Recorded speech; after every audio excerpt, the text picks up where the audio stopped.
Courtney, and this is the Accounting Struggle, where we speak about our struggles with accounting openly and honestly. We do not run from them. And today we are going to be talking about a few things that you should do once your YouTube channel has become monetized, or really any social media platform for that matter. So first of all, before we get into today's video, if you are new here, welcome. Hey, hi, welcome you, welcome me. It's good to see you. If you are returning, thank you so much for being here again. It's great to see you again. So I'm going to be going over a few things that you should be doing once your videos have become monetized or your YouTube channel has reached monetization. You want to be putting these things into practice. And this is all, of course, from an accounting perspective because duh, it's the accounting struggle. That's what we do. And so, yeah, let's first talk about what is YouTube monetization. So for those of you who do not know, I mean, if you're watching this, you're probably a YouTube person, but you could just be a viewer. If you're a content creator though, and you're creating videos on YouTube or any other social media platform, you could potentially reach a place in your journey where you start to monetize your videos, meaning you make money from them. So you, for those of you who don't know, YouTube is owned by Google, and Google AdSense is how people make money on YouTube. So basically, YouTube will pay you, the creator, to break up your videos and advertise. So they'll have advertisers will rent space essentially on your videos. And so from that, you will earn ad revenue. And so I got monetized. Actually, the Accounting Struggle got monetized back in October of 2020. Not sure when you're watching this. And then my monetization got cut off because they said they sent me the pin. They never sent it. And of course I couldn't verify. So they turned it off for like a month. I wasn't making any money. It was terrible. Very tragic. But it's back on. They finally sent my pen in the mail. So this is what you'll get in the mail when you become monetized or eligible for monetization. And so how it works on YouTube, you have to reach at least 1,000 subscribers and you have to have at least 4,000 watch hours, and this has to happen within a 12-month period. So once you reach those metrics, then you can sign up to be a part of the YouTube partnership program and start to advertise on your videos. Of course, there's a certain set of rules for children and people who create content for children, but I'm not going to talk about that because I don't think that those people are watching these videos, so I don't really want to waste my time. But for all of us girls who are on the internet talking about accounting, we good. So basically, if you are now monetized and you're starting to make money, this video is not about like how much was my first YouTube check. This is not that. I am not a big time YouTuber by far, unless you're watching this in the future. But if you're watching this now in 2021, I have just under 3,000 subscribers. I don't do crazy numbers. I post videos maybe once a week. Sometimes I don't even make that deadline because a girl is very busy.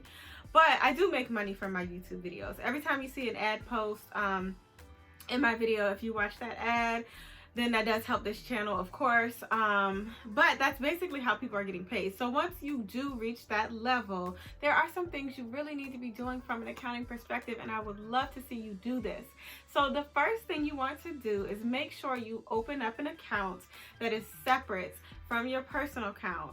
And this is an account that you use just for your YouTube money or your TikTok money or your Instagram money or your Facebook money. Who else am I missing? Who else is making? Who's paying the girls?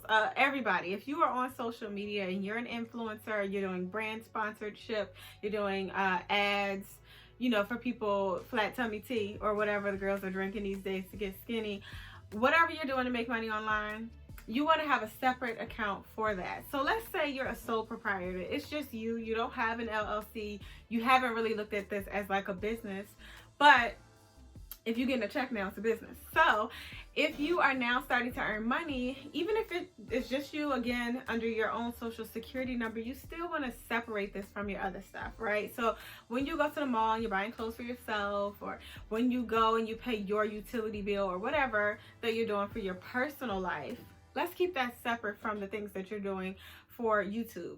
If you have a business, like you have whatever content you're creating, let's say you have a beauty channel and it's called Shaniqua's Beauty Channel 126. If that's your YouTube channel and that's the name of your LLC, you have a separate business for it, then you want to open up a business bank account just for that you don't mix between personal and business.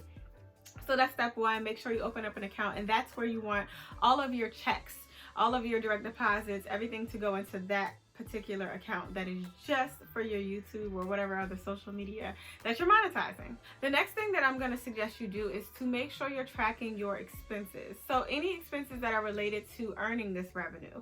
If you have, again, Shaniqua's Beauty Channel 126, or whatever your name of your channel is, whatever you do, if you are having to go out and purchase things that are specific just for your YouTube, if you had to go buy a new laptop, now you got a MacBook, now you had to go out and get this special software for editing your videos, your lighting equipment, your camera, your microphone, if you do podcasting and you have like the really fancy microphone and whatever it is you bought to make your videos better, to enhance them. Any of those expenses, if you pay someone, you found a cool video editor on Fiverr, or if you have one of those cute little flower wall backdrops that you record all your videos in and you got it off Etsy for like 200 bucks, all of that stuff is stuff that you want to make sure you are keeping track of. How should you do this, you ask? Glad you asked. So I prefer QuickBooks. That is my software, my accounting software of choice. I use QuickBooks for all of my bookkeeping clients. I use it for my own accounting. I think it's super user friendly and just very easy to use and super efficient.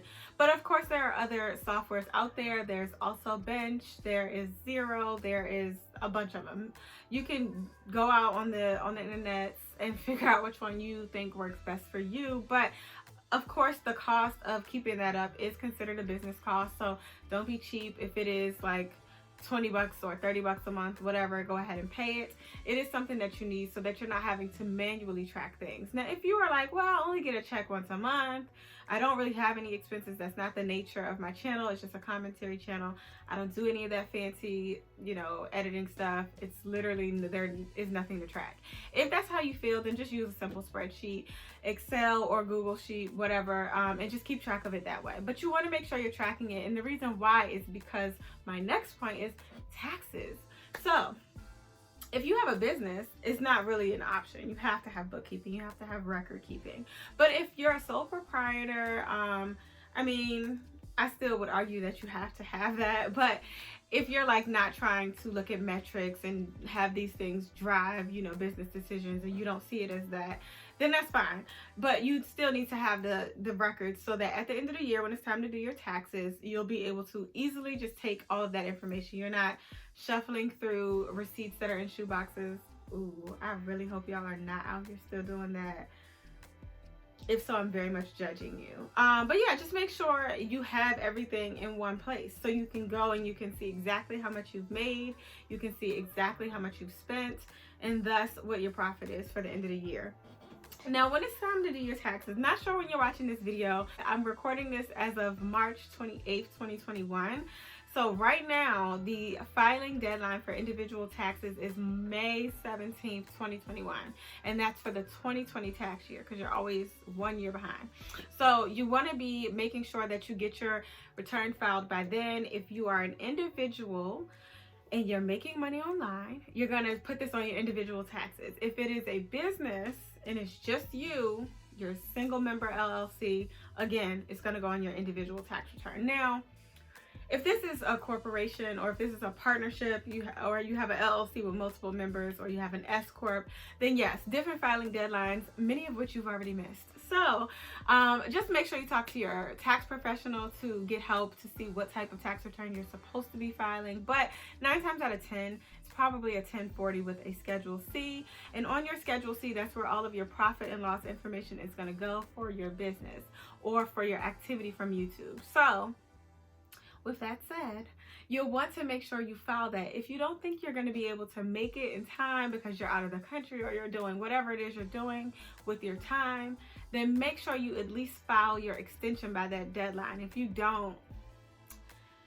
ooh girl, you're going to run into a lot of fees and penalties and just nonsense. So make sure you file the extension and pay whatever it is you think you need to pay by the deadline of May 17th.